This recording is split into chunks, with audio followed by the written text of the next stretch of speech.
Apoio Lei Rouanet de Incentivo à Cultura, Bayer, Green for Tea, Prosa Press, Ministério da Cultura, Governo Federal, União e Reconstrução apresentam Ecossistemas de Inovação, Revolução Agro. Na abertura, o letreiro do elenco foi apresentado junto com os depoimentos dos convidados. E durante todo o documentário, sequência de imagens do campo foram intercaladas com depoimentos. É primavera e os produtores rurais já estão preparados para começar o plantio. A previsão é de uma safra recorde de grãos. Nós temos visto uma população crescente. A tendência é que em pouquíssimo tempo alcancemos 10 bilhões de pessoas no planeta. De tudo que o mundo vai precisar produzir a mais, 40% tem que vir a mais do Brasil. Porque o que qualquer estado precisa que tenha agro? Precisa ter inovação para ajudar o produtor. Um ecossistema tecnológico de inovação é uma conjunção de ambientes e pessoas. Uma safra de grãos recorde, com 289 milhões de toneladas. O Brasil deveria ter, na minha opinião, 50 mil startups do agro.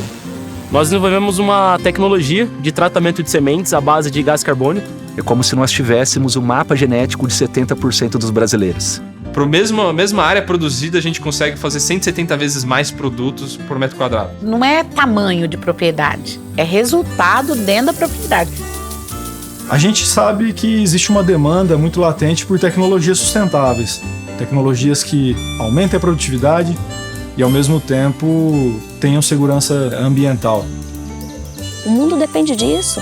O Brasil depende disso. A segurança alimentar está diretamente ligada ao potencial produtivo dessas áreas, seja para a agricultura, seja para a pecuária ou para a criação de outros tipos de animais. É uma combinação de sustentabilidade com segurança alimentar. E a única forma de fazer isso, na nossa visão, é via o empreendedorismo tecnológico.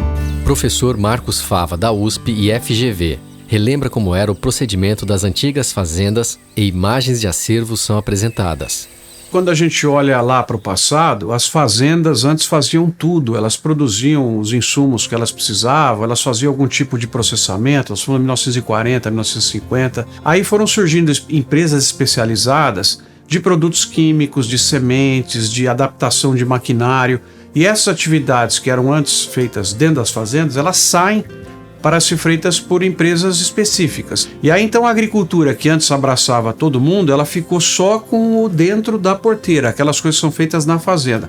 Em 1957, dois professores da Universidade de Harvard, o John Davis e o Ray Goldberg, vieram então com a ideia de trazer todo mundo para dentro de novo. E aí criaram o conceito de agribusiness ou agronegócios, que é as empresas que estão antes da fazenda, faz semente, fertilizante, curral, todo esse tipo de coisa, vacina, as fazendas, e o pós-fazenda, que é a indústria de processamento de alimentos, de bioenergia, a distribuição, o restaurante e os prestadores de serviços para isso aí tudo funcionar.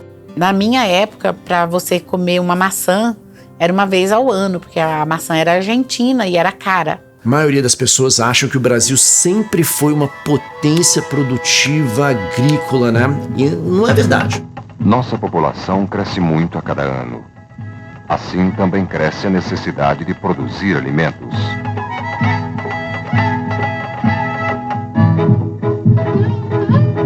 $15 milhões de brasileiros cuidam da agricultura. Há um grande esforço para ajudá-los. O Brasil está ganhando o desafio da produção de alimentos. Gustavo Espadotti, chefe-geral da Embrapa. Muitas pessoas acham que o sucesso da agropecuária do Brasil veio por acaso, né? Ou pura e simplesmente pelo acaso.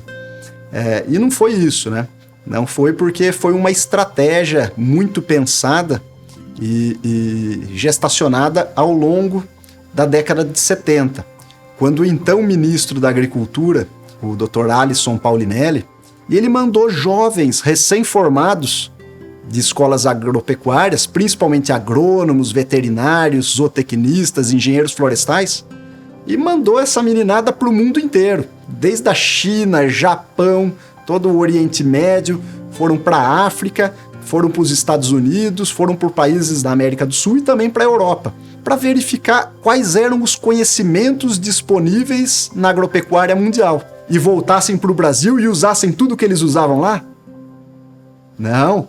adaptassem todo esse conhecimento para uma realidade de mundo tropical, de um Brasil tropical que tem particularidades de clima, de solo, de cultivos e uma particularidade socioeconômica também. O Sistema Brasileiro de Assistência Técnica e Extensão Rural orientou para melhorar a produção de alimentos e a comercialização aproximadamente 272 mil pequenos produtores nos últimos 3 anos. Imagens aéreas do campo e da estrada são apresentadas. Previsão de colheita recorde para esse ano. O Brasil tem potencial para atingir um recorde de quase 8 milhões e meio de toneladas. Conquista o som do Brasil agora 3h21. Primeiro começaram a chamar Ribeirão Preto de Califórnia brasileira. Agora fizeram um corredor da inovação para unir as cidades mais importantes do agronegócio no interior de São Paulo e colocaram a nossa Ribeirão na ponta. Isso é lindo. Depois não podem reclamar se a gente ficar metido, se achando, hein? Não tem pra ninguém. Eita, Ribeirão Preto. Ribeirão Preto, São Paulo. Diego Siqueira, CEO da Quanticum. Solo hoje, no meu ponto de vista, é o bem mais valioso da humanidade. Esse que está sujando a sua botina, esse que fica debaixo da sua unha. Pega a terra com as mãos. 90% do que a gente consome, seja as fibras que estão nos vestindo, seja o combustível que nos trouxe até aqui, seja os alimentos, vem do solo. É no solo, literalmente, que a vida começa. E os solos de qualquer lugar do mundo são formados por 4 coisas: ar, água, matéria orgânica e minerais. Dessa alquimia de 4 ingredientes, 50% são de minerais. Quanticum, ela se especializou no desenvolvimento de um método para ver a saúde do solo, igual tipo de sangue. Existem métodos para que a gente possa identificar essas características no sangue. No solo, para que nós possamos identificar essas estruturas muito pequenininhas. Aqui é pó, que está na minha mão. Esse pó, o nome é nanopartícula. Existem métodos para a gente identificar essas nanopartículas. Alguns desses métodos são ganhadores de prêmio Nobel. São métodos com mais de 100 anos. O que a Quanticum fez foi sociabilizar essa ciência e desenvolver um procedimento para que essas partículas fossem quantificadas de uma maneira mais rápida e mais precisa.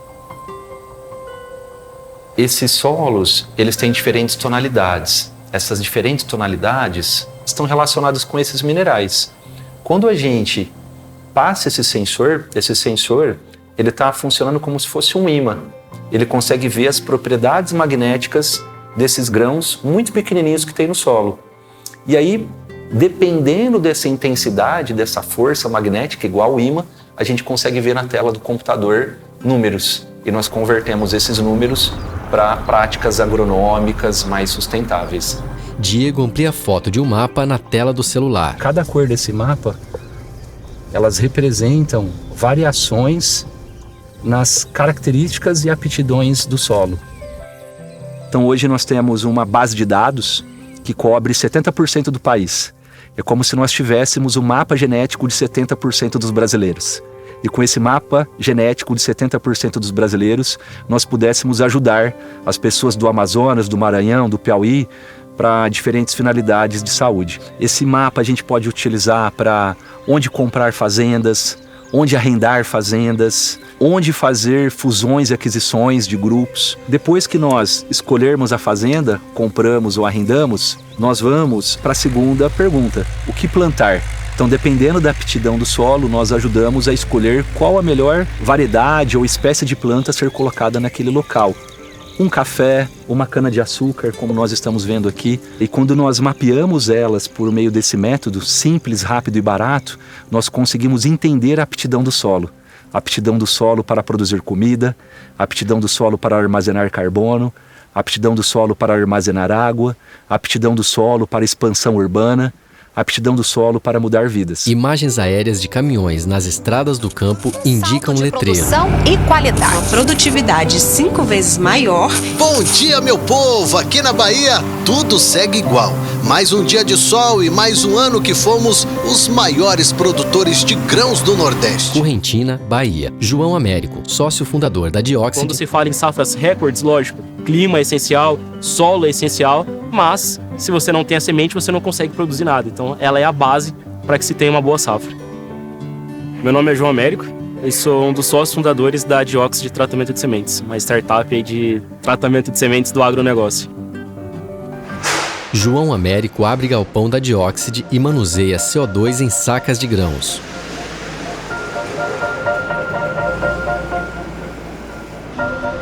Nós desenvolvemos uma tecnologia de tratamento de sementes à base de gás carbônico. Diversas culturas, soja, feijão, milho, trigo, algodão, que são culturas ainda em estudo, que a gente pretende lançar nos próximos anos. E a gente faz esse tratamento numa fase de pré-plantio com o objetivo de extrair o melhor potencial genético dessa semente e entregar mais produtividade no campo. Então a gente faz um tratamento de semente ali antes ao plantio e lá na ponta, no final do ciclo, a gente consegue agregar valor ali e aumentar a produtividade em até 12%. A gente usa hoje gás carbônico para fazer o tratamento de sementes, só que a gente não está fazendo nada de combustão ou alguma reação química onde eu estou produzindo mais gás carbônico, que é um gás do efeito estufa e vai prejudicar ali algumas questões atmosféricas. Na verdade, a gente fala muito CO2, mas são 6 gases diferentes que nós utilizamos e a gente contrata empresas hoje que faz a remoção desses gases da atmosfera para que a gente possa utilizar. Eu vou lá, coloco esse gás carbônico num ambiente controlado, ali onde a semente está armazenada, possibilitando que ela absorva esse carbono e quando ela iniciar o processo germinativo dela em campo, você vai ter uma planta com uma área verde muito maior. Então você estimula ela a fazer mais fotossíntese. E fotossíntese, numa parte dela, é fazer justamente a extração de gás carbônico da atmosfera para produzir energia metabolizável da planta, iniciar todo o ciclo de desenvolvimento dela. A Diox ela começou de um projeto de iniciação científica. Então eu tinha 12 para 13 anos, eu estava no Fundamental 2 do colégio e eu gostava de participar daquelas feiras de ciências promovidas por colégio, por algumas universidades. E eu sempre gostei de estar nesse meio e comecei a desenvolver uma pesquisa sobre o uso do gás carbônico para entender como que nós poderíamos utilizar o CO2. A gente observou uma oportunidade de usar o CO2 no processo de fotossíntese das plantas. Então ali a gente começou a fazer a inserção do gás carbônico, né, o CO2, o dióxido de carbono, no solo. Então a gente fez um experimento com rúcula, a gente viu que as rúculas estavam tendo um desenvolvimento superior quando aplicado o CO2 no solo, e a partir desse resultado positivo a gente foi aprimorando a nossa metodologia e participando de alguns eventos científicos. Ao todo nós participamos de 22 feiras de ciências, tanto aqui no Brasil quanto no exterior, e conquistamos quase 40 prêmios com essa pesquisa. E alguns desses eventos, quando a gente retornou para a cidade onde eu moro, em Londrina, no Paraná, cidade onde eu nasci, um investidor em startups do agro me fez um convite para que a gente pegasse toda aquela pesquisa, tudo aquilo que a gente tinha feito em academia. Nesse momento eu já estava ali no primeiro ano de graduação em agronomia, numa universidade de Londrina, para que a gente pegasse tudo aquilo da academia e colocasse um plano de negócio em cima. Hoje o nosso propósito é levar inovação e tecnologia para o produtor que possibilite ele agregar valor na produção, aumentar a produtividade e a rentabilidade com sustentabilidade. Um trator carrega caminhão com saca de grãos. João manuseia os grãos com as mãos. O perfil das pessoas com quem você trabalha e o interesse que todos têm. E eu vejo que todos são movidos com o mesmo propósito, de protagonismo. Todo mundo quer escrever a sua própria história. E quando a gente olha a forma como a Dioxide foi construída, é uma oportunidade para isso. Você pode escrever da forma que você quiser. Comecei com 12 para 13 anos a fazer uma pesquisa Fundamental 2 do colégio e hoje, com 22 anos, a gente tem uma startup que está sendo estruturada para começar um processo de internacionalização daqui a 4 anos. Imagens aéreas são apresentadas, plantação de algodão, raios de sol entre os silos de armazenamento e um trator faz a colheita da safra. Respectivamente, Gustavo Spadotti, chefe da Embrapa, e Francisco Jardim, diretor da SP Ventures, falam sobre a produtividade no campo. No caso do Brasil, um caso único no mundo onde você consegue ter mais de uma safra por ano, nós conseguimos aumentar a produtividade da área também. Aumentar a produtividade no campo significa produzir mais alimento nos mesmos hectares, né? Que é a trajetória do agro brasileiro de 77 para agora, né? A gente mais do que quadruplicou a produção, dobrando a área plantada. Então foi um salto de produtividade que permitiu que a gente alimentasse aí mais de 800 milhões de pessoas. Se a gente tivesse a mesma tecnologia e a mesma produtividade da década de 70 hoje, nós precisaríamos ter mais 200 milhões de hectares cultivados para conseguir produzir a mesma quantidade de alimentos. Essa amplitude na produtividade da área nossa é o reflexo da tecnologia aplicada no campo. Um ecossistema tecnológico, Sérgio Marcos, de inovação é uma conjunção de ambientes e pessoas, né? Nós chamamos de ambientes de inovação, que são incubadoras, aceleradoras, hubs, e os ambientes de geração de conhecimento, universidades, centros de pesquisas, né, os que geram conhecimento. Hoje fala-se muito em inovação aberta, Open Innovation, né? Nós temos várias empresas que faz, mas ainda não está na essência, tá? Então, importante é isso, vem a questão do compartilhamento, né? Você compartilhar suas ideias para juntos cooptarmos e cooperarmos, né? Chama-se competição.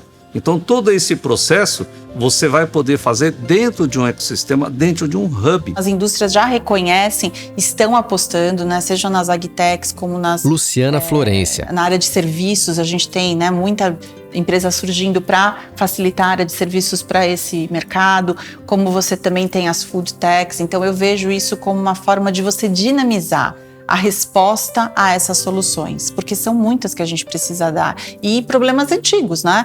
Então eu acho que agora, sem dúvida, com mais gente de forma dinâmica podendo responder essas questões, por exemplo, a logística, né? Nossa estruturação de agregação de valores. A nossa visão de ecossistema aqui no Gtech Garage, José Tomé. Existe o ecossistema de Piracicaba, o ecossistema de Campinas, de Londrina, até mesmo o ecossistema de St. Louis ou da Califórnia. É um único ecossistema, é uma rede.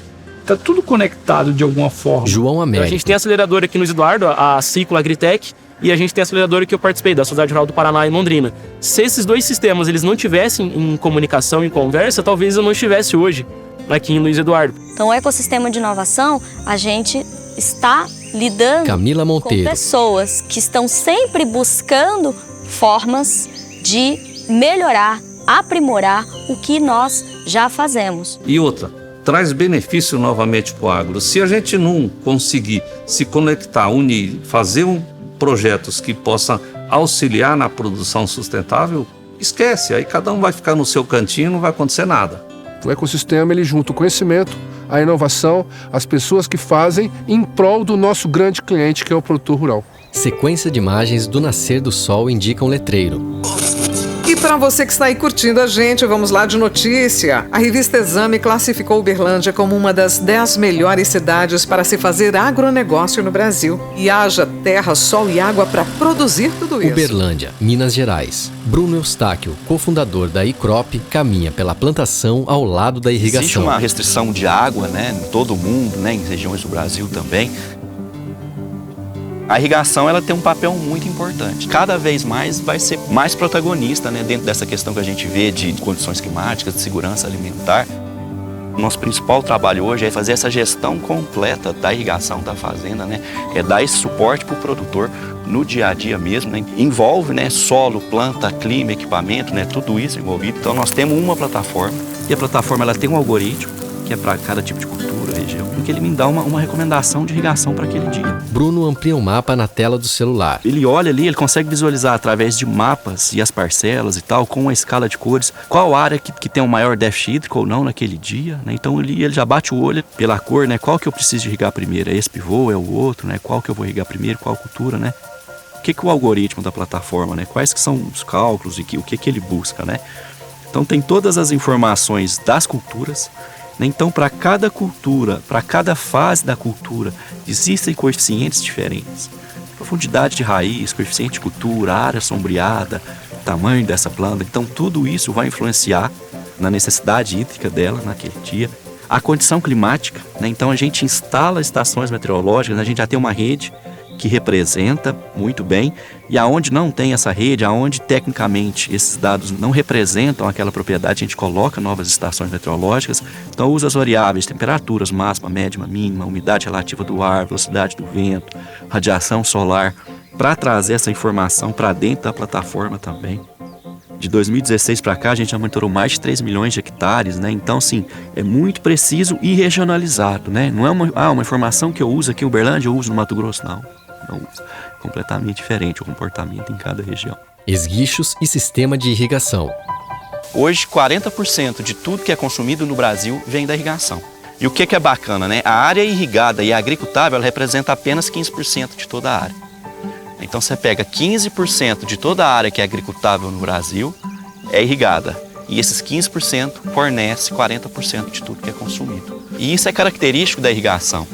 ela te possibilita a você plantar mais de uma safra na mesma área, né? Você pega uma área que antigamente você conseguia fazer uma safra só, faz 2 safras, né? Você dobra isso, né? E aí, quando a gente pensa em mudança climática, né? A gente pensa em mudança de regime de chuva, que é o que afeta muito a produtividade, né, das culturas, né? Na irrigação você não tem isso, né? A irrigação te dá essa garantia, né, de produzir, né? Os produtores são muito preocupados com isso, né? Então, o produtor está preocupado em utilizar o recurso de forma racional. Ele está preocupado em usar a água na quantidade correta, né, na quantidade que a planta realmente necessita. Talvez aquela mesma água que ele estava usando, né, um pouco a mais na sua área, ele consiga colocar outro equipamento ou expandir a própria área irrigada dele, aproveitando essa água que está sobrando ali. Então isso para ele é muito extremamente importante também. Imagens aéreas sobre as águas de um grande rio. A água é nosso principal insumo, e ela é que vai garantir a sustentabilidade, né, e de produtividade, de produção, e da questão de segurança alimentar. Se a gente cuidar muito bem da água, né, se a gente usar ela da melhor forma possível, né, porque sem ela a gente não vai conseguir fazer isso, a gente não vai conseguir ter esse papel tão importante. Porque quando a gente fala, vamos expandir a área irrigada, a gente tem um potencial, o Brasil vai alimentar o mundo, e a gente só consegue isso com a água. É ela que possibilita tudo. Imagem aérea de um trator percorrendo um imenso campo. E Marcos Fava, diretor da USP e FGV, fala sobre a agricultura mundial. O Brasil está muito bem quando você compara com outros países do mundo, porque a agricultura em outros países do mundo ela não é atrativa. Ela é muitas vezes um setor decadente, é um setor estável, e aqui ela está bombando. Eu lido muito com o jovem, ele quer trabalhar no setor. Então isso atrai as universidades de engenharia, centros de inovação de outros setores a desenvolver soluções para o agro pelo potencial de crescimento que ele tem. Ou seja, a gente formar essas pessoas que tenham essa capacidade analítica de pesquisa, de fazer perguntas, né? Por que isso, por que não aquilo? E acho que esse é o papel da universidade, gerar mesmo essas provocações, né? É incrível hoje como você vê em todos os elos investimento internacional chegando. Por quê? Porque o pessoal entende que aqui é a plataforma mais adequada para essa expansão que o planeta necessita. Tendência é que em pouquíssimo tempo alcancemos 10 bilhões de pessoas no planeta. O Brasil será responsável por ter parte no crescimento da produção agropecuária em mais de 40%. O Brasil deveria ter, na minha opinião, 50 mil startups do agro. Tem 1.000 e poucas. A nível mundial, talvez tenha 60 mil. E o Brasil é o grande país do agro, né? Se ele não trabalhar isso, quem é que vai trabalhar? Olha o solo, olha a luminosidade, olha o volume de água. Então é aqui que isso tem que explodir. Porque o Brasil tem essa garra, tem esse DNA, né, de se colocar à frente competitivamente. Sequência de imagens da plantação, do pôr do sol e caminhões nas estradas indicam um letreiro. E a cidade não para, porque se Piracicaba já foi chamada de Atenas Paulista e Florença Brasileira, agora é a hora de nos chamar de Vale do Piracicaba, o maior centro de inovação do agronegócio brasileiro. Dá até orgulho de falar, né? Piracicaba, São Paulo. Marcos Petean, CEO da Gênica, fala sobre controle biológico de tecnologias sustentáveis. A gente sabe que existe uma demanda muito latente por tecnologias sustentáveis. Tecnologias que aumentem a produtividade e, ao mesmo tempo, tenham segurança ambiental. E o controle biológico ele encaixa muito bem nesses pilares. O controle biológico ele é uma ciência que vem sendo estudada há muitos anos. O que tem mudado a dinâmica desse mercado, dessa tecnologia, é que as inovações do ponto de vista de formulação, do ponto de vista de aplicação no campo, evoluíram muito nos últimos 10 anos. O que a gente enxerga é que ele vem para ser mais uma ferramenta. Atualmente ele vem crescendo numa taxa de 50% ao ano. São poucas as tecnologias que crescem nessa mesma velocidade.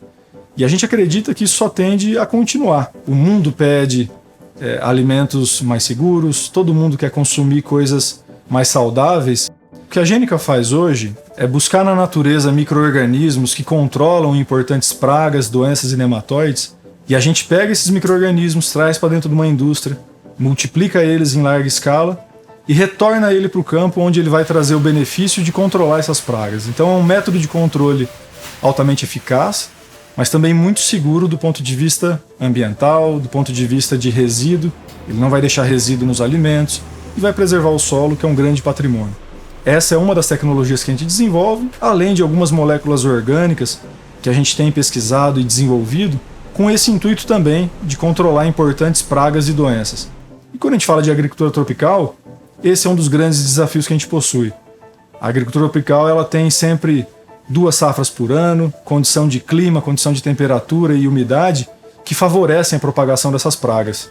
E é por isso que esse contexto ele é muito desafiador quando se fala de Brasil, quando se fala de trópicos aí. Drones distribuindo insumos na plantação. Quando a gente intensifica o uso do controle biológico, indiretamente a gente reduz o uso de químico. Então, nós não acreditamos que o químico deva ser erradicado, mas ele deva ser melhor utilizado. A gênica tem um propósito que é cultivar valor por gerações. Então, cultivar valor por gerações sintetiza muito bem essa nossa preocupação em desenvolver tecnologias e enxergar tudo isso num longo prazo. Zoom nas plantas. Se é no solo que tudo começa, é na universidade que a ciência é originada. Segundo o último mapeamento de startups brasileiras, são um pouco a mais de 1.200 startups. Arrisco a dizer que 60% dessas startups nasceram com ciência das universidades. Segundo a FAPESP, para cada R$1 investido na formação de recursos humanos para criarem as suas empresas, é retornado para a sociedade mais de R$15. O agro é o gerador do caixa. Para isso, ele precisa continuar sendo inovador e a universidade, junto com as empresas, tem um papel fundamental nisso, né? A Exalc, ela criou uma primeira versão de uma incubadora em 1984. Foi uma das primeiras incubadoras ligadas a instituições de ensino. Os 2 objetivos de uma incubadora como a ExalcTech primeiro, transformar o conhecimento em inovação. A ciência, ela é o conhecimento, mas a inovação é quando aquele conhecimento é aplicado em prol da sociedade. E quem leva esse conhecimento em prol da sociedade através de um produto ou serviço é uma empresa. Então nós temos que transformar o conhecimento em inovação, e a Exalc aqui é um celeiro de conhecimento, um centro de excelência em produção de conhecimento para o agronegócio brasileiro. E também a ExalcTech, no segundo ponto importante, ela é atender as demandas empreendedoras da nossa comunidade, do nosso ecossistema. Então as pessoas que têm uma ideia, que têm algo pronto, que têm uma pesquisa, que têm potencial de inovação, elas podem utilizar toda a nossa estrutura para transformar conhecimento em inovação. Estrada, avião no céu e da plantação indicam um letreiro. O interior de São Paulo segue como grande responsável pelo Brasil ser o maior produtor de cana-de-açúcar do mundo. Essa é a nossa Ribeirão Preto, terra do chopp, terra do café, do agronegócio, terra de gente boa. Ribeirão Preto, São Paulo. Gustavo Scarpari, CEO da SAR Drones, caminha pela plantação e conta um pouco sobre sua história empreendedora. Eu acho que esse brilho no meu olho que está justamente acontecendo agora aqui mostra o meu orgulho, cara. Eu tenho um orgulho, eu sou aqueles exalquiano orgulhoso, até chato, né? É que o pessoal confunde isso, né? Eu sou orgulhoso, da onde eu me formei, né? Foi difícil entrar lá, para quem não sabe é da USP, né? A Exalc é uma das fundadoras da USP. Foi difícil, eu entrei lá, fiz minha história lá, né? Todas as dificuldades que eu tive aí também, como muitos alunos têm. Consegui entrar numa multinacional que me apoiou, né? E me mandou para o Mato Grosso, lá eu aprendi. Então tudo que eu aprendi nessas empresas, estou implementando na minha. Eu estava ainda trabalhando numa multinacional, eu fiz uma viagem de férias para os Estados Unidos e voltei com um drone, né? Ainda não tinha muito fácil aqui no Brasil para comprar. E eu fui fazer uma imagem, né, de uma aplicação de químico, normal, com o trator e tal. E ali eu vi muita planta daninha, né? Aí eu mostrei pro cara, pô, seu canavial tá sujo, né? Ele era amigo meu de faculdade. Ele falou assim, Gustavo, esconde isso, que se meu chefe vê, isso é problema. Eu falei, rapaz, essa informação é importante. E daí eu já tava querendo empreender. Eu sempre empreendi, na faculdade eu vendia sorvete para me manter lá. Então eu falei, um dia eu vou empreender. Então eu vi 2 curvas acontecendo, né? O drone, né? Hoje já é uma realidade, 4, 5 anos atrás era menos. E eu via o biológico, né? Tem um agente biológico muito antigo, chama Cotésia. Antigo assim, mais de 40 anos, tá? E se usa, e como que ele é liberado? Com as mãos. Então a pessoa entra dentro do canavial, abre um copinho, são vespinhas, as vespinhas fogem e vão atacar a praga que chama broca, tá? É uma das principais pragas que tem na cana hoje. Então no passado sempre tinha gente à vontade para isso. Hoje não tem mais. E vamos combinar, não é para o ser humano estar lá dentro. Então o pessoal começou a usar menos Cotésia.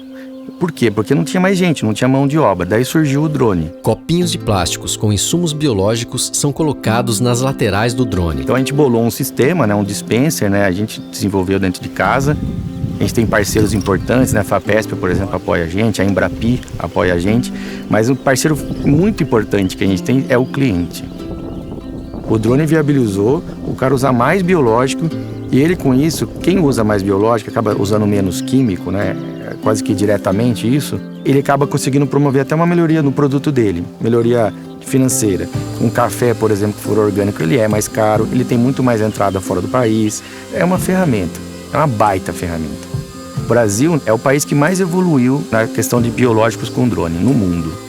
Então tem muita gente que vem pra cá e fala, nossa, mas de onde você comprou isso aí? Não, a gente fez. Ajustes nas hélices e apresentação do motor do drone do agro. Esse bicho aqui foi feito pro agro. Então esse motor que vocês estão vendo aqui, ele é blindado, ele aguenta mais poeira, ele aguenta chuva. Então o dispenser também é tecnologia nossa, também é patenteado pela Star Drones. Um carinho especial aí, a gente tá chamando ele de Hércules. Então ele é um drone mais robusto, ele é mais agro, né? As hélices são enormes. É importante que a gente não faz para vender, a gente faz para uso próprio, né? E um projeto futuro nosso, não muito distante, é fazer um drone a combustão. Por ser envolvido sempre com cana, eu estou exigindo do pessoal da gente fazer um drone a etanol. Drone decola e sobrevoa a plantação, soltando seus insumos biológicos no campo.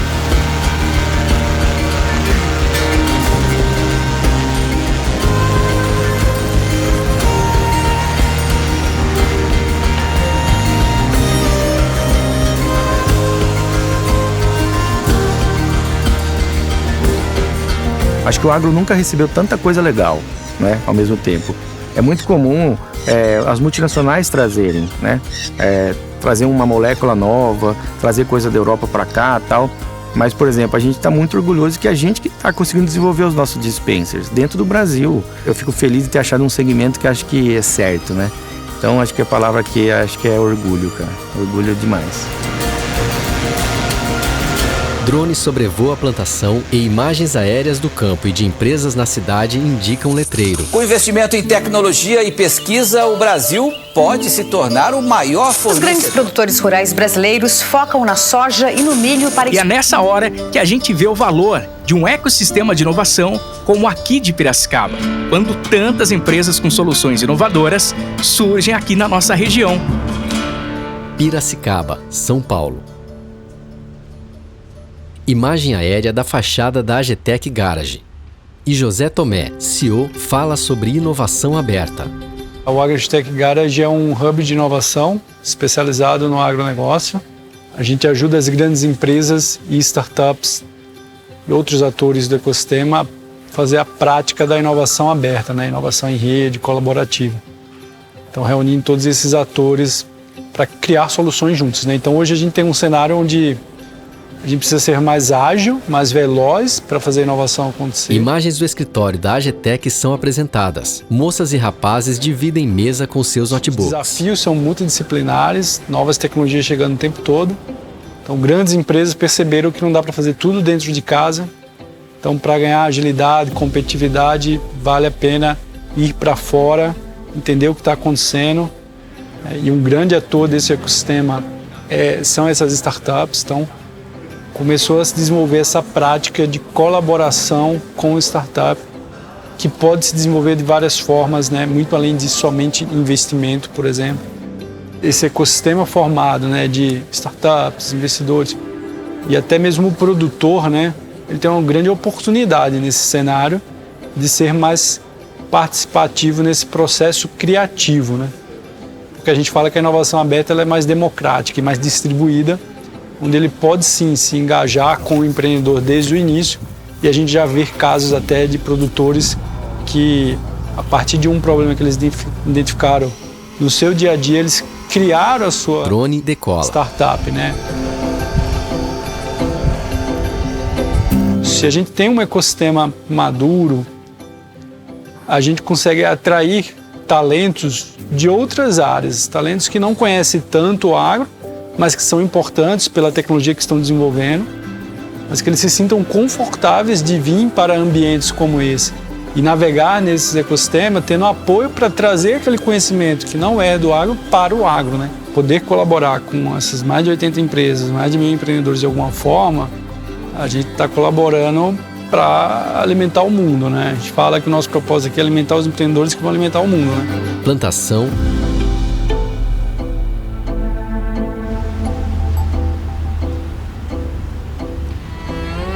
pôr do sol, rio e estrada indicam letreiro. Como é bom ter você aqui curtindo a nossa programação. Não podemos esquecer de dar os créditos ao pessoal de Luiz Eduardo Magalhães, que viraram referência de tecnologia no agronegócio aqui na região. Luiz Eduardo Magalhães, Bahia.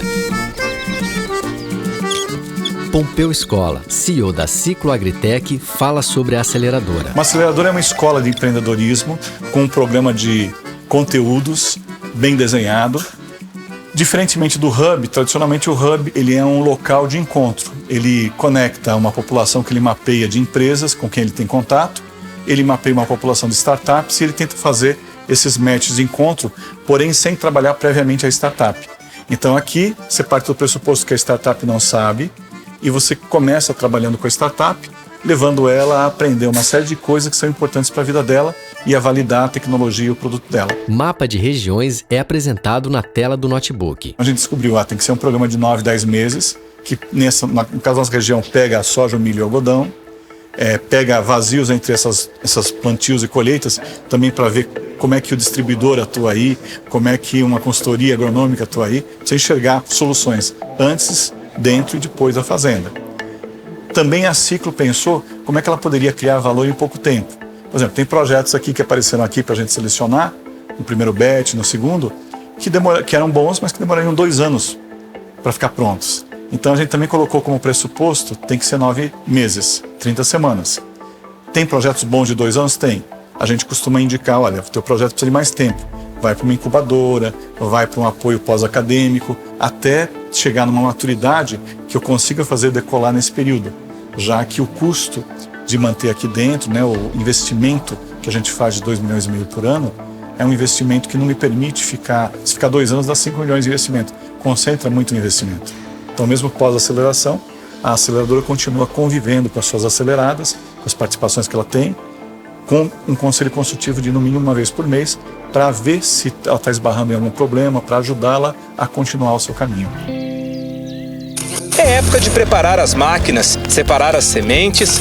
A expectativa é colher 28 milhões de toneladas a mais. Você está curtindo a Rádio Norte, eu sou Silas Luiz e vamos juntinhos aí nessa tarde mais gostosa. Agora eu quero falar para você de um tema muito legal. Olha só, se o Paraná, gente, fosse um país, teria sido o 6º maior produtor de soja do mundo no ano passado. É isso mesmo, hein? Imagens da plantação indicam letreiro. Londrina, Paraná. Luciano Pait, diretor de operações Grandel, conta sobre o viés da companhia. Aquele solo está adequado, eu preciso preparar ele, trazer uma fertilização, trazer alguma coisa que complemente aquele solo. Eu estou olhando para a folha, eu preciso entrar com alguma aplicação de insumo químico para melhorar a resistência daquela planta, eu tenho alguma coisa já biológica se manifestando que eu poderia identificar e trazer uma aplicação naquele momento, em vez de esperar mandar essa amostra aí para depois vir a aplicação. Então esse tempo de tomada de decisão, esse sempre foi o nosso viés, assim, vamos olhar para em que momento a tecnologia faz sentido. Zoom em uma folha e semente de soja são derramadas sobre uma lente de aumento de um microscópio. Numa mesma análise que eu faço de um grão de soja, que hoje a tecnologia já está no mercado do Brasil olhando só para proteína e gordura, fimbracinzas, essa parte bromatológica básica há muito tempo. Será que eu não consigo extrair alguma outra informação? Será que não tem, em vez de olhar só para a proteína, eu não podia estar olhando para aminoácido, não podia estar olhando para alguns outros componentes que também têm impacto em tomada de decisão? Às vezes essa decisão não está sendo tomada porque a pessoa que está tomando a decisão nem tem ideia de que poderia ter ali a informação já naquele momento. E o agro hoje, né, na minha visão, tem um potencial gigantesco, mas ele erra muito justamente nessas incertezas. Se a gente conseguir trazer tecnologias que minimizem essas incertezas, a gente vai gerar um impacto gigantesco. Luciano caminha pela plantação e lê as folhas das plantas encostando um equipamento nelas. De que forma eu consigo democratizar a tecnologia no sentido de tornar mais acessível, Então a gente desenvolve todo o equipamento, toda a eletrônica, o sensor é importado, mas a gente vai envelopar ele com nossa plataforma, com nossa parte de inteligência, todo o sistema embarcado, o cloud, todo o desenvolvimento da Grendel. A tecnologia ela já existe no mercado há 30 anos. O olhar de como usar e como extrair essas informações que é o diferencial da Grendel. A gente vai falar de soja, produção de sementes. Eu posso ter o caminhão que colheu o soja, né? Aquele grão foi para uma sementeira, ele vai esperar ser avaliado para ver se aquela semente tem potencial de virar uma semente para o próximo ano. Então existe uma série de testes que são feitos, que demoram pelo menos 24 horas, né, para essa tomada de decisão. Isso é o caminhão parado lá esperando, é a operação esperando para entender se internaliza ou não aquela carga, quais são os riscos que ela corre, baseado em análises, e boa parte desses métodos são subjetivos. Então, nessa tomada de decisão rápida, o caminhão chegou, ele fez a análise em menos de um minuto, ele já sabe se ele pode internalizar ou não aquele caminhão. Então, a partir do momento que eu consigo olhar para todos esses elos do processo e garantir que aquilo que foi comprado lá foi o que foi vendido e produzido e vendido aqui, foi, né, comprado, armazenado, estocado aqui, foi preparado para ser mandado, eu consigo, né, em função disso, garantir toda essa rastreabilidade. Eu consigo ter uma empresa de tecnologia que desenvolve tecnologia para soja, para algodão, para milho. Ela vai lá na folha e fala, opa, isso aqui é uma variedade que eu produzi. Posso encostar, nesse caso, ele tem... A parte óptica foi configurada para que ele seja flexível na aplicação. Eu posso estar lendo uma folha por contato, eu posso estar lendo um grão numa bandeja, por exemplo. Aí eu vou fazer a leitura da amostra. Aí eu fiz a análise, uma vez que eu terminei a análise, eu consigo já ver aqui na tela qual foi o resultado daquilo que eu estou analisando, consigo já visualizar, se for o caso, o espectro, para ver se está dentro de um espectro padrão para aquele produto, ou simplesmente ter só o resultado aqui. A gente tem toda a parte de banco de dados, todo o sistema operacional rodando nele localmente, e se eu tiver cobertura de sinal GSM ou Wi-Fi, eu consigo conectar o equipamento em tempo real e essa informação indo para o cloud e o cara lá na mesa vendo o relatório, acompanhando que realmente eu estou fazendo as análises no campo. E fiz a análise, já tenho o resultado e já consigo tomar uma decisão em cima da informação que eu tenho no equipamento. Se a gente conseguir trazer tecnologias que minimizem essas incertezas, a gente vai gerar um impacto gigantesco. Aí eu não preciso aumentar a área produtiva. Eu preciso entender melhor qual que é o cenário que eu tenho disponível aqui e de que forma eu consigo trabalhar ele para produzir mais. Essa experiência do usuário, ela tem que ser cada vez mais intuitiva. Então, se eu tenho um equipamento que em 3 cliques eu consigo ter o resultado, esse é o nosso busco. E ainda brinco com a equipe, que a gente ainda tá... Não, 3 cliques é muito, cara. Vamos tentar puxar para 2, vamos tentar puxar para 1. A gente tem que conseguir reduzir isso ainda mais. Zoom de uma folha. Imagem aérea da plantação. Francisco Jardim, diretor da SP Venturi, fala sobre inovação. Os americanos, eles mostraram lá nos anos 60, né, nessa região do norte da Califórnia, chamado Vale do Silício, que para você inovar com novas tecnologias, novos modelos de negócio e fazer realmente inovação de ruptura, você precisa de um conjunto de ingredientes, né? Você precisa de capital humano, você precisa de uma cultura empreendedora, um ecossistema formado e você precisa de uma indústria de banqueiros que financiam essa inovação. Então, que dão capital de longo prazo e que não só dá capital de longo prazo financeiro, mas que também arregaça a manga e está lá junto com os empreendedores complementando os skill sets que eles precisam. Sem essa indústria de banqueiros da inovação, que é o Venture Capital, é muito difícil fazer essas startups virarem como elas viraram em outras cadeias. A estatística de um fundo de Venture Capital, o racional, o apetite para risco, ele é muito diferente daquele apetite para risco de uma empresa grande, da área de novos negócios de uma empresa grande. Um fundo de Venture Capital deveria estar bem confortável com 50% de mortalidade dentro do portfólio. Qualquer diretor de novos negócios de multinacional que perca 50% dos projetos vai ser demitido, tá? Por que isso é importante?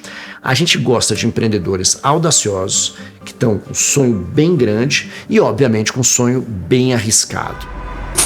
Boa tarde, São Paulo. Agora são 17 horas e 45 minutos. E se você quer chegar em casa a tempo do jantar, é melhor sair agora. Imagens aéreas da Marginal Tietê indicam letreiro: São Paulo, SP. Imagens de dentro do ambiente de cultivo vertical de verduras. Cuidado, seleção e cortes dos brotos. Geraldo Maia, CEO da Pink Farms, fala sobre o negócio. Tenho lembranças afetivas ali de 4, 5 anos de idade, na escola, de plantar alface, colher, levar para casa, ver minha mãe feliz de receber o produto. Então eu tenho essas lembranças que sempre eu achei super interessante, mas sempre morando na cidade, nunca tive essa conexão tão próxima. A gente viu uma oportunidade de fazer algo completamente diferente do que o agro tradicional fazia. Para a mesma área produzida, a gente consegue fazer 170 vezes mais produtos por metro quadrado. Imagem ampla do ambiente de cultivo, com 10 prateleiras de verduras verticais.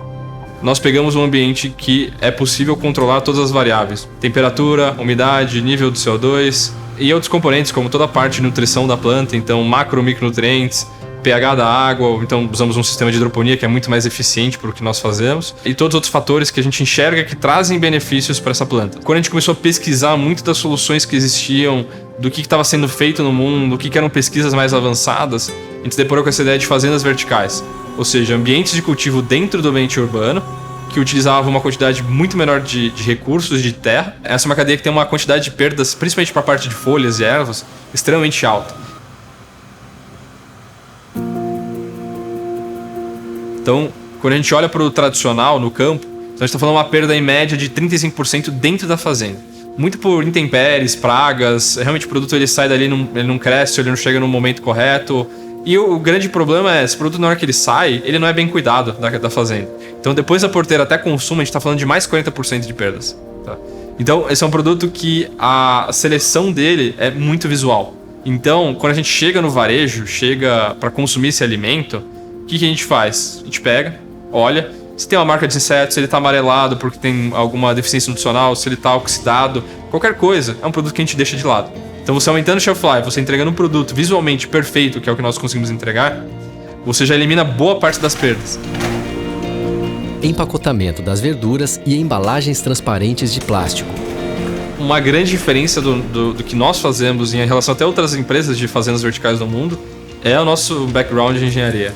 Nosso objetivo final é entender essa planta através de um modelo matemático. A gente tem uma assertividade, uma precisão do que está acontecendo ali dentro extremamente grande, que é algo que é impensável no campo. A população vai estar cada vez mais concentrada nas cidades. Quanto mais próximo e local for, melhor é, porque você reduz uma série de custos e impactos ambientais, principalmente com logística. Hoje, nós já economizamos 95% de água e 60% de fertilizantes por mesmo quilo produzido. Do outro lado, a gente elimina 100% o uso de defensivos agrícolas. É um produto que ele é extremamente necessário para a nossa cadeia, mas ele não gera valor para o consumidor. Então, se ele não gera valor e ele tem um custo para ser utilizado, e a gente consegue eliminar, não faz sentido nenhum a gente ter um uso desse tipo de produto para o nosso processo produtivo. Nós sabemos que, comparando com soluções que nós temos dados, nós somos os mais produtivos do mundo, hoje, em alface, por exemplo. Hoje, nós produzimos, nessa unidade aqui, cerca de 3 toneladas mês, numa área equivalente a 30 metros quadrados do campo. E agora nós estamos preparando para montar uma próxima unidade, que a gente vai pular para algo em torno de 30 toneladas mês de produção. Caminhão na estrada com chuva e boiada no campo indicam letreiro.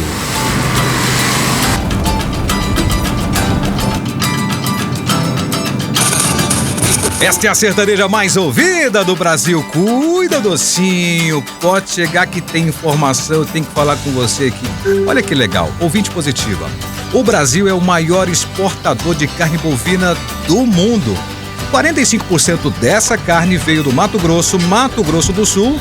E aqui, ó, nosso estado, Goiás. Goiânia, Goiás.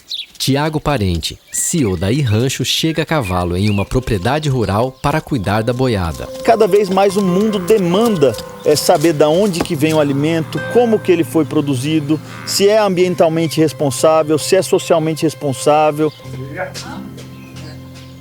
Mexer. Os brincos estão todos aí? Aqui, ó. Vambora.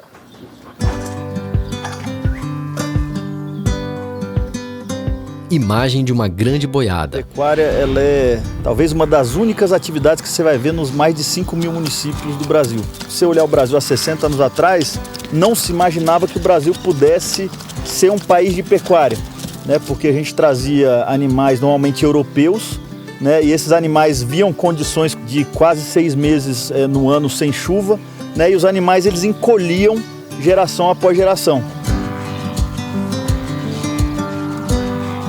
Com a entrada do zebu no Brasil, esses animais se espalharam e a gente começou a ter animais muito melhor adaptados ao que a gente vê aqui nas nossas condições, principalmente do Centro-Oeste, né? Que é onde a gente tem a maior volume de produção pecuária do Brasil hoje. Tiago a cavalo guia rebanho pela estrada e sua equipe cuida dos bois. O Brasil, ele é o primeiro rebanho comercial do mundo, do ponto de vista de produção. Os Estados Unidos produz mais que a gente é o maior exportador. Do ponto de vista de tecnificação, a pecuária ela é muito interessante, porque você tem propriedades pequenas tecnificadas e não tecnificadas, e você tem propriedades grandes tecnificadas e não tecnificadas. Então, quando você olha uma ferramenta tipo o rancho, a gente tem clientes pagantes de 40 cabeças a 70 mil cabeças usando exatamente a mesma solução. Isso é muito difícil você ver em algum outro mercado, né? A gente mapeou as atividades básicas que acontecem dentro do curral e criou caixinhas dentro do rancho.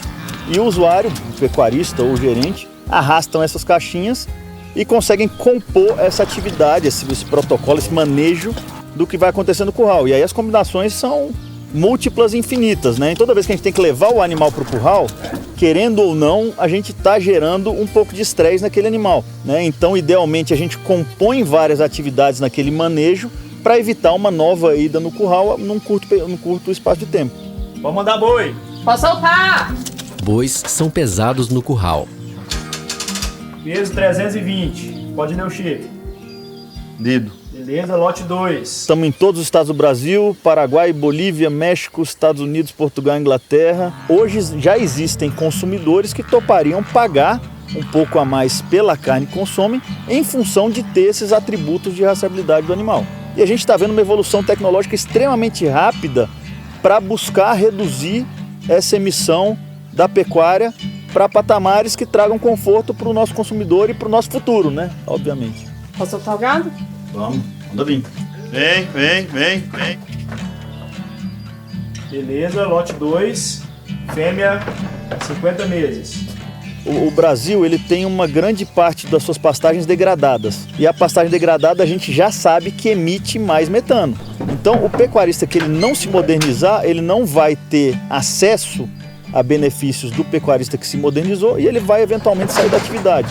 Eu me sinto extremamente grato por ter chegado aonde nós chegamos, mas eu vejo que a gente nem arranhou a superfície ainda. Então, tem muita coisa para acontecer ainda e nós temos uma responsabilidade muito grande com a pecuária do Brasil e mundial para apoiar nessa revolução sustentável da pecuária.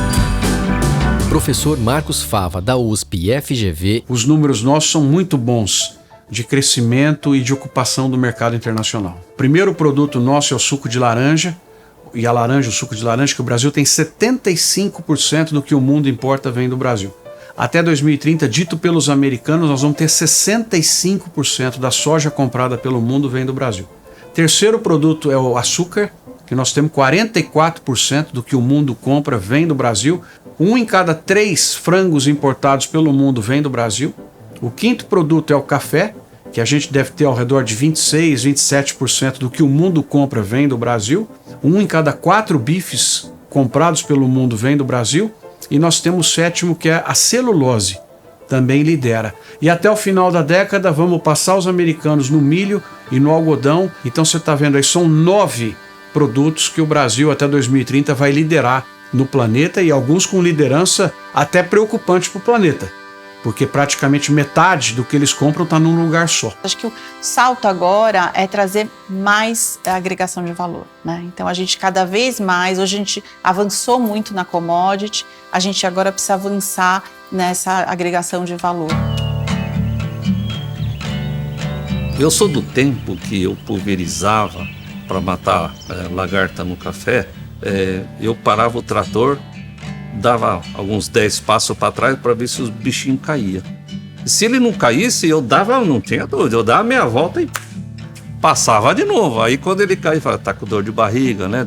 Então, o que acontece? Hoje, o digital, a tecnologia permite o que você colocar, por exemplo, você está passando herbicida num campo de soja, você passa só onde tem mato. Tuf, tuf. Como é que é isso? É através da leitura de clorofila, são câmeras, é IoT, é tecnologia, é muito software embarcado. A tecnologia veio para diminuir o gasto de combustível fóssil. Então você hoje trabalha com um trator, trabalha com 3 implementos, ele planta, aduba e gradeia ao mesmo tempo. Então você vai deixar de fazer 3 vezes o mesmo serviço, você vai deixar de usar 3 vezes o combustível. A tecnologia de ponta, ela já chegou em praticamente todos os grandes produtores rurais. Eles já têm acesso a tecnologias de ponta, seja dentro dos seus pulverizadores, dentro dos seus tratores, dentro do seu maquinário propriamente dito, mas ele ainda não utiliza a plenitude desses equipamentos, por incrível que pareça. Isso tem 2 grandes problemas. Um problema básico de capacitação. Então você precisa ter pessoas que operem essas máquinas com uma qualificação tão alta quanto a tecnologia empregada nela. E o segundo, e mais preocupante no momento, é uma falta de conectividade. Muitos desses equipamentos modernos, com tecnologia embarcada, eles dependem da internet das coisas para funcionar. Eles detêm a tecnologia da internet das coisas e o território não detém a internet para rodar a internet das coisas. Então, a falta de conectividade em boa parte do mundo rural brasileiro é um desafio que tem que ser estudado e muito bem pensado para que a gente possa avançar cada vez mais. Eu sou uma produtora de pequena propriedade com grande resultado, mas eu não tenho a tecnologia que um grande produtor tem, porque ela não é viável. O custo-benefício dela, para mim, é muito caro, mas ela me ajudaria muito a produzir melhor, a produzir mais, a economizar, né, o custo de tudo isso. Só que ela é inviável para nós pequenos produtores pelos valores. A grande segmentação que existe no Brasil hoje é o produtor que tem tecnologia, tem acesso à tecnologia, e o produtor que não tem acesso à tecnologia. E esse é o grande público-alvo hoje da Embrapa. É conseguir levar a tecnologia, seja básica, seja intermediária, seja de ponta, para o produtor que hoje ainda não tem acesso. E é esse que a gente acredita que vai ser a nova revolução da agropecuária brasileira. É quando nós conseguimos reduzir o que nós chamamos de yield gap, o intervalo de tecnologia entre o produtor mais tecnificado e o menos tecnificado. Nem sempre é fácil casar esse conceito, esse desejo que está aqui com o nosso dia a dia. Você pega um cara que tem 120 mil hectares de lavoura e que há 20 anos faz lavoura e fala, não, agora você tem que fazer a integração da pecuária de lavoura. Ele vai quebrar, porque ele não sabe lidar com o gado. O que eu polemizo é que a gente tem que filtrar o desejo conceitual de uma certa premissa e traduzir ele em realidade. As pessoas, às vezes, direcionam a palavra sustentabilidade só do ponto de vista ambiental. Mas quando a gente fala sustentabilidade, é um tripé. É o sócio, é o econômico e o ambiental. O que o produtor precisa para desenvolver uma produção sustentável? A sustentabilidade que dê para ele econômica, ele tem um retorno no negócio.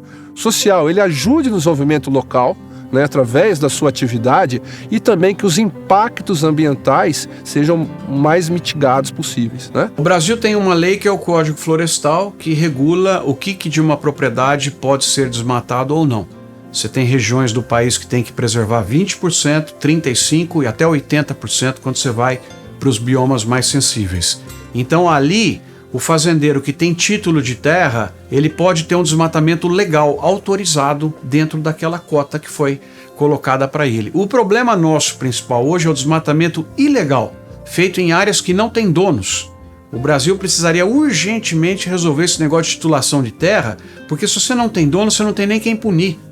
A gente sabe que é difícil, que a Amazônia é o tamanho da Europa, então você está aqui em Portugal, está acontecendo alguma coisa lá na Polônia, então é realmente complicado, mas tem que ter um foco importante, total nessa área, porque ela é, mais uma vez, o ponto fraco da nossa imagem internacional, é esse ponto aí. Se você hoje não produzir com sustentabilidade, você não tem como entregar As empresas hoje elas estão precisando que você produza com sustentabilidade para poder comprar de você, porque a maioria exporta alguma coisa, uma parte do que eles compram. E as empresas internacionais eles estão exigindo o selo de sustentabilidade. Queda d'água, caminhões na estrada, pôr do sol.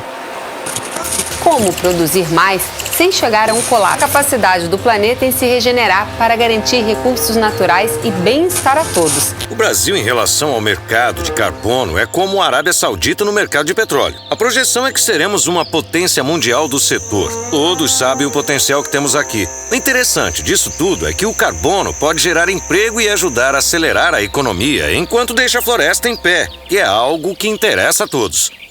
Manaus, Amazonas. Imagem aérea de um grande rio no meio da Mata Atlântica.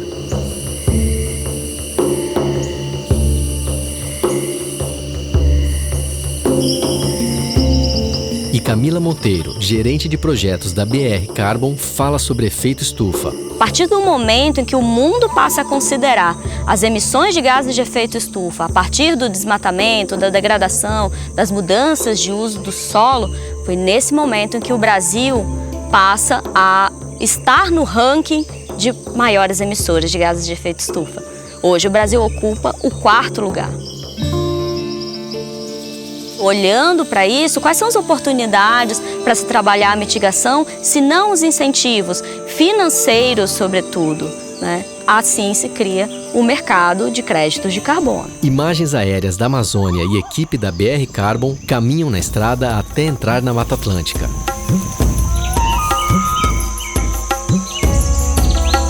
Nós trabalhamos aqui na Amazônia com projetos de carbono de RED, que é a redução de emissões por desmatamento e degradação.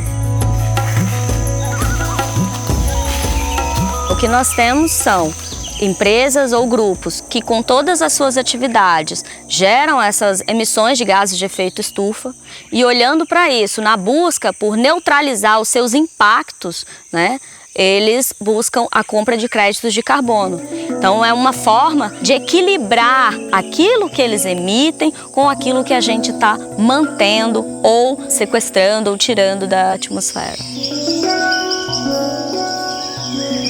Os projetos de RED, eles trazem muito aclamado tripé da sustentabilidade, porque ali a gente tem a produção para o agronegócio, e tudo bem existir produção para o agronegócio, o mundo depende disso, o Brasil depende disso, a segurança alimentar está diretamente ligada ao potencial produtivo dessas áreas, seja para a agricultura, seja para a pecuária ou para a criação de outros tipos de animais. Mas além disso, aí você também pode ter o desenvolvimento de um projeto de carbono, seja naquela área que a gente chama de reserva legal, que é 80% da propriedade, ou num excedente à reserva legal. E aqui a gente tem mais uma justificativa para a manutenção dessa floresta em pé, que é a geração de renda. E para além disso, claro, o respeito a esses povos, o respeito a essas comunidades. O primeiro passo para trabalhar com projetos de carbono é fazer a prospecção de áreas.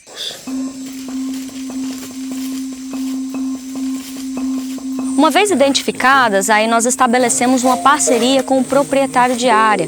Nesse momento é onde a gente começa a mapear o território, a localidade onde aquela área está, a região, o entorno da área, né, a zona que pode ser zona do projeto. Qual é o perfil dessas comunidades? Ali a gente começa a traçar o perfil desses povos que podem ou não estar dentro ou ali próximos daquela área. A partir disso, nós estabelecemos que tipos de impactos o projeto pode gerar, impactos positivos líquidos que esse projeto pode estar gerando para aquelas pessoas. Eu cresci ao lado do meu pai sempre foi agricultor. Eu nunca imaginei, não, pô, se você desmatar, você vai perder sua água.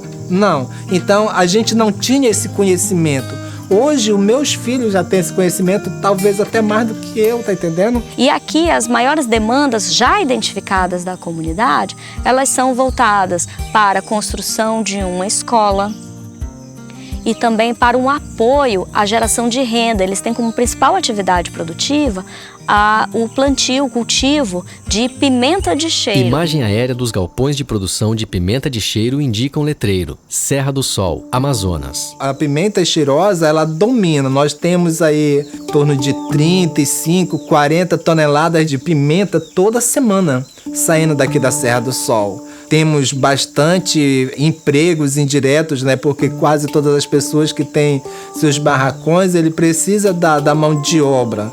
As mães de famílias também são beneficiadas porque elas trabalham, prestam serviço, ganham sua diária. Esse processo com a comunidade, ele é nesse primeiro ano de construção coletiva e nos próximos anos de monitoramento participativo. Então a comunidade, ela diz como ela quer, como ela precisa ser beneficiada, como ela precisa ser impactada. O projeto desenvolve as ações e, ao longo desse tempo, a comunidade também continua se reunindo com a equipe do projeto para monitorar essas ações que estão acontecendo. Imagens aéreas são apresentadas: queda d'água de uma cachoeira e o caminho do rio no meio da Mata Atlântica.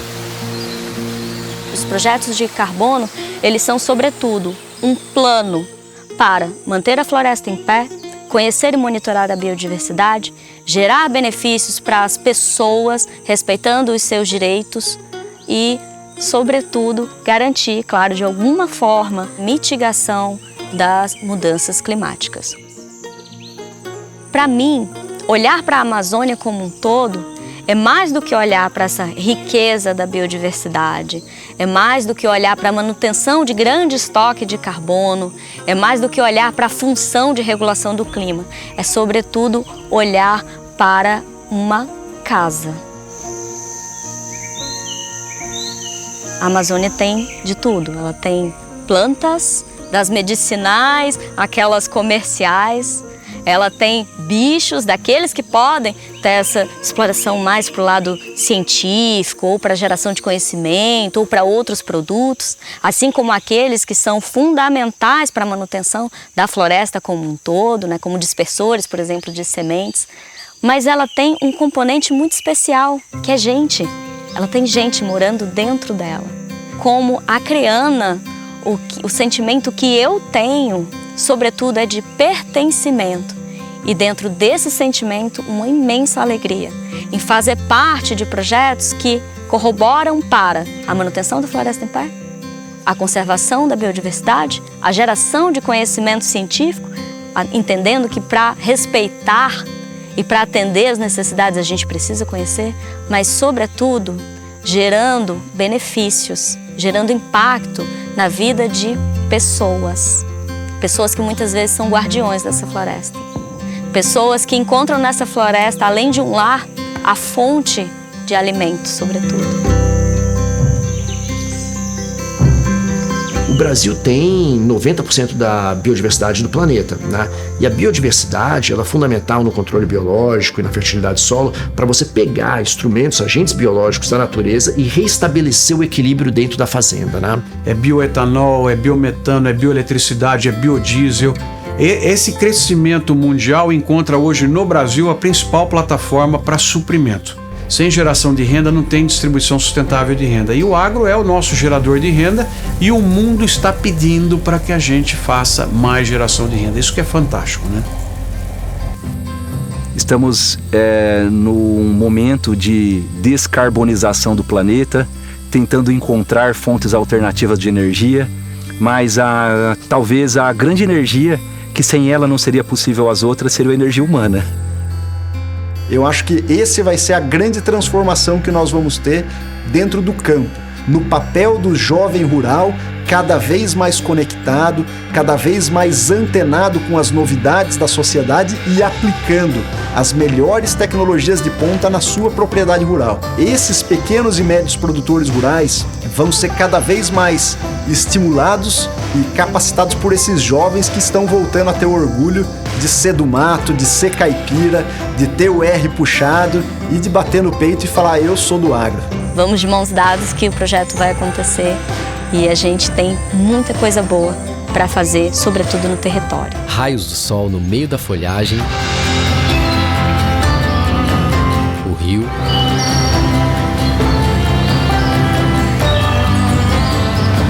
trator preparando o solo e plantações. E em uma tela dividida, o documentário se encerra. De um lado, os créditos, e do outro, o filho de Reginaldo Salles, líder comunitário, dá seu relato. Como eu falo, eu sou maranhense e nasci em Manaus. Tá bom. Você tem um vídeo. Gosta muito daqui? Gosto muito. Eu gosto dos dois lugares. E quando eu abraço o papai, eu abraço tanto que eu quase amo o papai. Tava com saudade? Tava. Muito. Ele é tudo pra mim. Show, João. Obrigado. Equipe. Produção executiva, Clóvis Travassos. Direção e pesquisa, Beto Leme. Assistente de direção, Chay Rodrigues. Pesquisa e pré-roteiro, Séries Scatolini. Produção, Mari Palumbo e Manuela Weitzman. Direção de fotografia e cinegrafista, José Gomes. Assistente de câmera, Felipe Chimentão. Operador de áudio, Daniel Valota. Montagem, Sandro Dourado. Trilha sonora original, Estúdio Monteverde. Mixagem, Eduardo Ler. Artes gráficas, Alisson Risen, Guilherme Jimenez. Colorista, André Riolo. Pesquisas de conteúdos, Direitos Autorais, Marco Paraná. Entrevista, Vinícius Lopes. Conteúdo complementar, Francisco Quintanilha. Entrevista, Vinícius Lopes. Edição, Media Manager, Media Vault. Versões acessíveis, Mal. Administração, Mariângela Longitano. Assessoria de imprensa, Pini PR. Contabilidade, J. Rampinelli, Celero Assessoria Contábil. Controller, Versa Cultural. Monitoramento financeiro, Itabiboca Gestão de Projetos. Monitoramento físico, Chiquito, Agência de Cultura. Agência de Turismo, Aloha Turismo. Corretora de seguro, Apoio Corretora de Seguros. Seguradora, Tóquio Marine Seguradora. Captação de recursos, CX Projetos e Incentivos.